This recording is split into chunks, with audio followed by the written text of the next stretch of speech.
하나님 복된 만남을 통해 풍성한 복을 주십니다. 인생은 만남입니다. 우리 인생을 만들어가는 것은 만남입니다. 지금 우리 인생은 지나간 과거의 만남의 결과입니다. 앞으로 우리 인생은 지금 우리가 누구를 만나고 또 어떤 만남들을 이어가느냐에 따라서 결정됩니다. 오늘 이 만남에 대해서 주신 메시지 첫 번째는 하나님은 좋은 만남을 주선해 주는 사람을 통해 복을 주십니다. 좋은 만남을 주선해 주는 사람들 있죠. 중매를 서는 것처럼. 요한복음의 저자는 사도 요한인데 요한복음은 사도 요한 자신의 이름을 한 번도 밝히지 않습니다. 그런 자신을 예수께서 사랑하신 자라고 밝히고 요한복음에서 요한이라고 말하면 그건 다 세례 요한을 의미하는 것입니다. 세례 요한은 예수님보다 6개월 먼저 와서 예수님의 길을 예비했던 사람입니다. 오늘 보면 35절은 이렇게 시작하죠. 또 이튿날 이 요한은 세례 요한입니다. 자기 제자 중 세례 요한이 이미 제자를 키웠어요. 두 사람과 함께 섰더니 여기 두 사람은 안드레와 요한입니다. 그러니까 요한은 자기 이름을 밝히지 않고 안드레는 이제 이름이 등장을 하게 됩니다. 세례 요한이 자기 제자들 가운데 두 사람에게 아마 가장 사랑했던 제자가 아니겠는가 생각이 들죠. 그 제자에게 더 훌륭한 제자가 될 수 있도록 더 훌륭한 스승을 소개하고 있습니다. 그게 이제 요한복음 1장 36절의 말씀이죠. 예수께서 건신을 보고 말하되 보라 하나님의 어린 양이로다.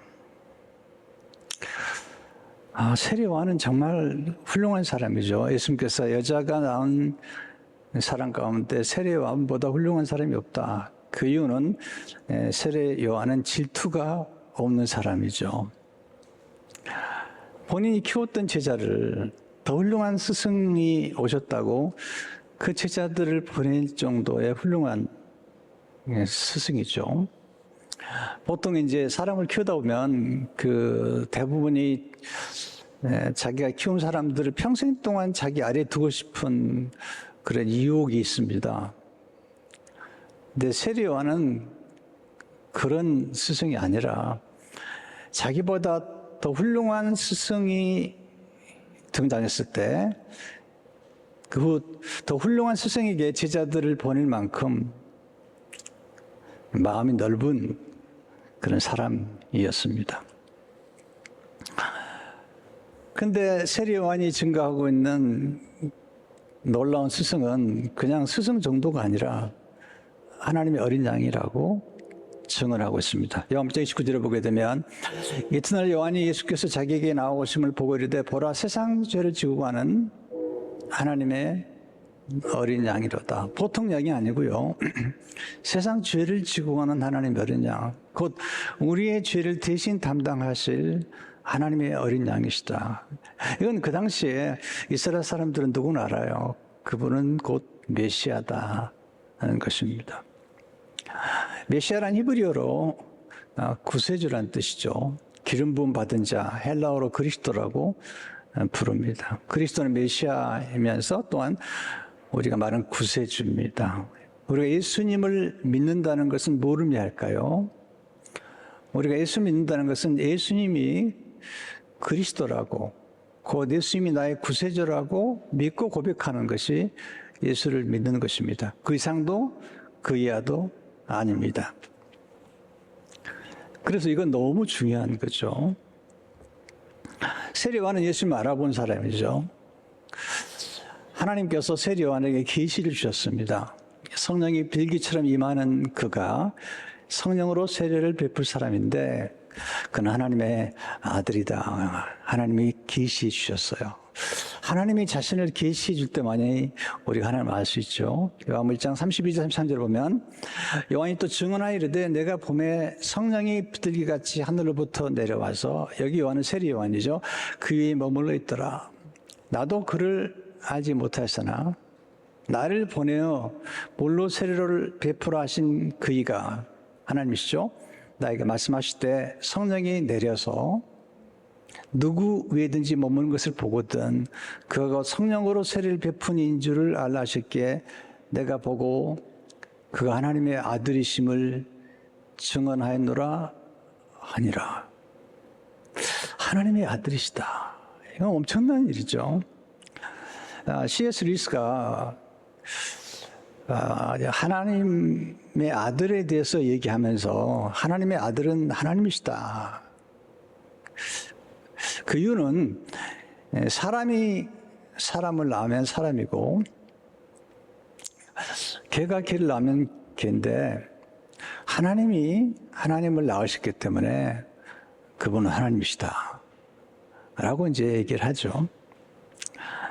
맞습니다. 예수님은 하나님의 아들이시면서 하나님이십니다. 세리 요한의 말을 듣고 두 제자가 예수님을 만나게 됩니다. 놀라운 만남이죠. 요한 1장 37절 39절을 보게 되면 두 제자가 그의 말을 듣고, 그 세리 요한 자기 스승의 말을 듣고 예수를 따르거늘, 처음에 세리 요한을 따랐던 두 제자가 이제는 예수님을 따르거늘, 예수께서 이렇게 그 따르는 것을 보시고 물으시되 무엇을 구하느냐 이르시되 라삐여 어디 계시오니까 하니, 라삐는 번역하면 선생이라. 예수께서 이르시되 와서 보라. 그러므로 그들이 가서 계신 데를 보고 그날 함께 거하니 때가 10시쯤 되었더라. 예수님을 만나고 알기 위해서는 누군가의 도움이 필요해요. 우리 모두는 스스로 예수님을 만난 게 아니죠. 아주 특별한 경우 아닌 한은 우리를 누군가가 예수님께로 인도해 준 겁니다. 우리는 누군가의 전도를 받아서 예수님을 만난 것입니다. 안드레와 요한은 예수님을 만나게 된 것은 세례 요한 때문이죠. 그래서 우리는 우리로 예수를 만나게 해주신 분, 그분을 기억해야죠. 왜냐하면 안드레와 요한은 평생 동안 예수님 만나도록 도와준 세례 요한을 잊지 못했을 것입니다. 가장 놀라운 복은 예수님을 만난 겁니다. 예수님은 생명의 원천이십니다. 그리고 축복의 원천이십니다. 우리 영생을 주시는 분입니다. 우리가 사랑하는 사람에게 줄 수 있는 최상의 선물은 예수님이십니다. 근데 안드레 요한이 예수님 처음 만났을 때 그냥 하나님의 아들이라고 알았던 게 아니에요. 예수님 처음 만났을 때 랍비라고 그러잖아요. 랍비는 번역하면 선생이죠. 예수님께 따라가니까 예수님께서 물어보시죠. 무엇을 구하느냐? 예수님께서 제자들에게 물어보는 거죠. 그때 랍비 어디 계시니까? 랍비는 선생인데요. 처음에 예수님을 만났을 때 그냥 랍비로 생각한 거죠. 선생님이 어디 계십니까? 예수님 말씀하세요. 와서 보라. 그때 예수님께 가서 예수님과 함께 시간을 보내면서 예수님을 알게 됩니다. 예수님을 알면서 그들은 예수님이 메시아, 곧 창조주 하나님이신 것을 알게 됩니다.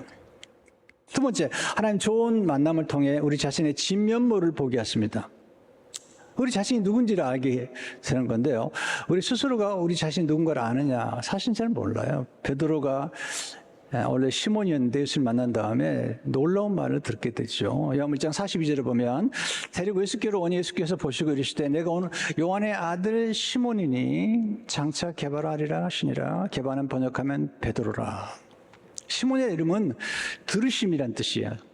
듣는 자, 들으심. 근데 예수님께서 새로운 이름을 주세요. 내가 장차 게바라 하리라. 게바는 아람어죠. 아람어는 반석. 신약성에 아람어가 좀 나와요. 달리다굼, 에바다. 이건 아람어예요. 게바도 아람어인데 반석이라는 뜻이고요. 이거 헬라어로는 반석이라는 뜻입니다. 베드로. 반석이다.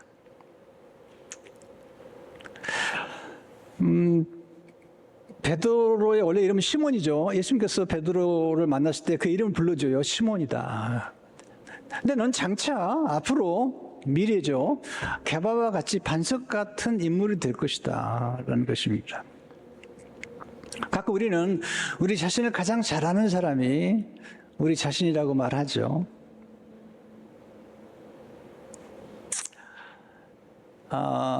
그런데 그렇지 않아요. 가끔 우리가 의사 선생님들을 만나면 의사 선생님 말들 잘 듣지 않아요. 그래서 가끔 이런 얘기하죠.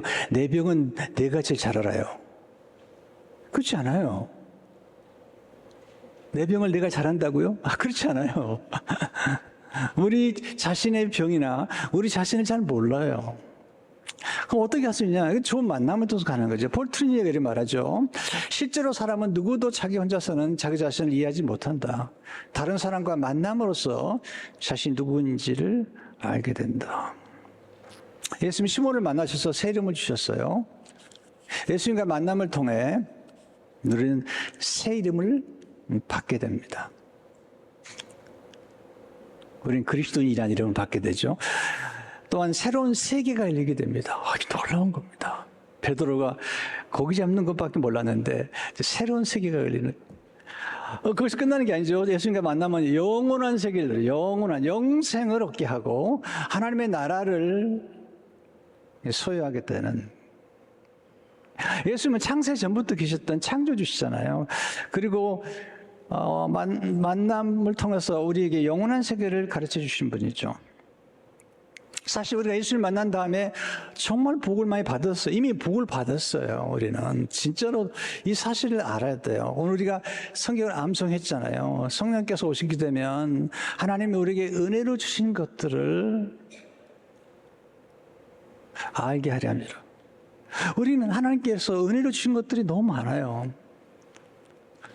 그 사실을 에베소 1장 3절에서 5절에 보면 바울이 이렇게 말하고 찬송하리로다 하나님 곧 우리 주 예수 그리스도의 아버지께서 그리스도 안에서 하늘에 속한 모든 신령한 복을 우리에게 주시되 우리에게 모든 신령한 복을 주신 거죠. 모든 신령한 복이에요. 그 창세전에 그리스도 안에서 우리를 택하사 우리를 사랑 안에서 그 앞에 거룩하고 흠이 없게 하시려고 그 기쁘신 뜻대로 우리를 예정하사 예수 그리스도로 말미암아 자기 아들들이 되게 하셨어요. 하나님의 자녀가 되게 하셨어요. 모든 신령한 복, 우리 예수 믿는 사람들은 모든 신령한 복을 받은 사람들이죠.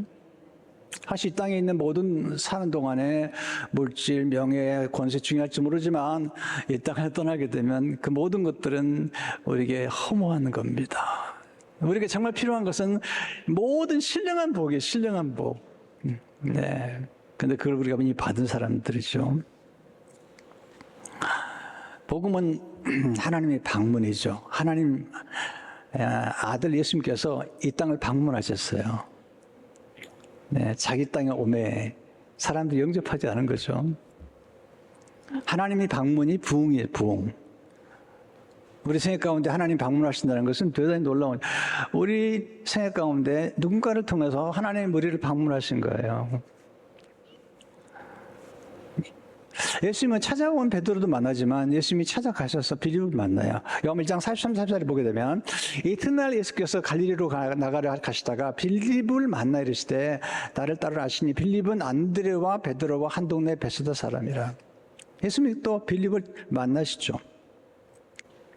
자, 우리가 누군가를 만난다는 것, 또 만나서 어떤 교제하고 또 친분을 쌓는다는 것은 너무너무 놀라운 거죠. 훌륭한 스승을 만나거나 좋은 친구를 만나거나 좋은 멘토를 만나거나 또 좋은 책을 만나거나 좋은 교회를 만나고 좋은 목회자를 만나는 것 굉장히 놀라운 일입니다. 정현종 시인은 방문객이란 시에서 이렇게 얘기하죠. 앞에 부분만 제가 소개해드리겠습니다. 사람이 온다는 건 실은 어마어마한 일이다. 그는 그의 과거와 현재와 그리고 그의 미래와 함께 오기 때문이다. 한 사람의 일생이 오기 때문이다. 어마어마한 사건이죠. 누구를 만난다는 것, 누구랑 결혼한다는 것, 특별히 예수님과 만난다는 것은 우리의 과거와 현재와 미래가 함께 예수님과 함께 오는 것입니다. 예수님이 베드로를 만나셔서 베드로의 이름을 불러주세요. 그리고 그의 빛깔과 향기에 맞도록 그를 불러주시면서 그의 사명을 주시고 그의 삶의 의미를 주시고 그의 미래를 열어주시는 것을 보게 됩니다. 새로운 만남을 통해 새로운 자아상을 갖게 됩니다. 그러니까 사람을 낳는 어부 또는 베드로, 새로운 정체성 갖게 돼. 우리 자신을 정말 아는 길은 예수님밖에 없어요. 예수님 만나면 우리가 정말 누군가를 알게 됐죠. 또 사명을 깨닫게 됩니다. 내가 사람을 낳는 어부가 되게 하리라. 만남은 눈뜸이에요. 눈뜸. 눈이 열려요. 하나님을 보는 눈이 열리는 거죠. 영원한 세계를 보는 눈이 열리는 거죠. 자신을 새롭게 보는 눈이 열리는 거죠. 우리 자신을 스스로 잘 모른다니까요. 저도 잘 몰랐습니다. 제가 예수를 만나기 전까지 제 자신 잘 몰랐습니다. 열등의식이 많았고, 그리고 정말 왜소하고, 그런데 제가 예수를 만나게 됐고, 또 저를 키워주신 목사님이 이렇게 눈을 열어주신 거죠. 만나면 열림. 만나면 새로운 문을 열어주고 새로운 스토리를 쓰게 만들어주고 인생의 새로운 스토리가 그러니까 베드로의 생각 가운데 새로운 스토리가 전개가 되는 거죠. 자, 우리가 누군가를 새롭게 만났을 때 그 만남을 통해서 우리는 새로운 인생이 전개가 되는 것을 보게 됩니다. 세 번째, 좋은 만남을 갖기 위해서는 과거를 떠날 줄 알아야 합니다. 좋은 만남이 찾아오는 것은 은혜예요. 좋은 만남을 가꾸는 것은 지혜입니다. 좋은 만남을 위해서는 나쁜 만남을 과감하게 정리할 줄 알아야 돼요. 여러 인생에서 나쁜 만남이 있잖아요. 우리 인생을 망가뜨리고 우리가 가진 잠재력을 아주 말살시키는 그런 만남들은 좋은 만남이 아닙니다. 우리를 비웃고 조롱하고 우리를 비하하는 그런 만남들은 좋은 만남이 아닙니다. 우리를 나쁜 구렁텅이에 빠뜨릴 만남은 좋은 만남들이 아니죠. 그런 만남들은 끊어내야 돼요. 악연은 끊어내야 됩니다.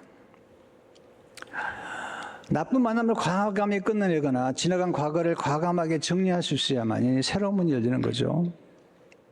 마태복음 4장에 보면 예수님께서 베드로와 안드레를 만날 때 놀라운 일이 전개되죠. 갈릴리 해변에 다니시다가 두 형제 곧 베드로라는 시몬과 그 형제 안드레가 바다에 그물 던지는 것을 보시니 그들은 어부라 말씀하시되 나를 따라오너라 내가 너를 사람을 낚는 어부가 되게 하리라 하시니 그들이 곧 그물을 버려두고 예수를 따르니 버려둔 거죠. 그물을 따르니라. 이 버렸다는 것은 그들의 과거의 정체성, 이제 어부라는 정체성을 버리고 예수님의 제자라는 새로운 정체성을 갖게 된 거고요. 그물을 버려두었다는 것은 이제는 그들이 새로운 인생에서 사람을 낚는 어부가 되겠다는 그런 결정을 한 것입니다. 새로운 인생을 열어가려면 지나간 과거를 좀 정리할 줄 알아야 됩니다.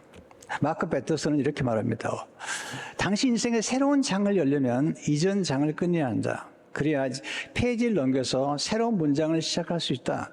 새로운 문장은 새로운 문단의 시작이 되고 새로운 문단은 새로운 장의 시작이 된다. 무엇보다도 적용되지만 인생에도 적용된다. 끝맺음을 잘하는 사람이 지혜로운 겁니다. 실패했습니까? 실패자가 된 건 아니에요. 그냥 실패했다고 인정하세요. 매듭을 치라고요. 파산할 수 있어요. 사업하다가 파산한 사람들이 한둘입니까? 네. 그러나 새롭게 시작하면 되는 거잖아요. 헨리 클라우드는 이렇게 말합니다.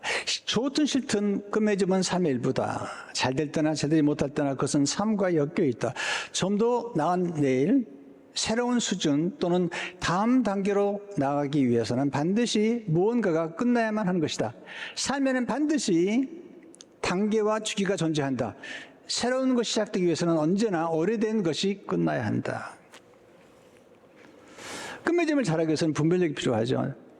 지금 내가 어떤 인생의 주기인지. 자, 초등학생은 중학교에 들어가려면 초등학교 선생님을 떠나야 돼요. 물론 초등학교 선생님을 사랑해야 되겠죠.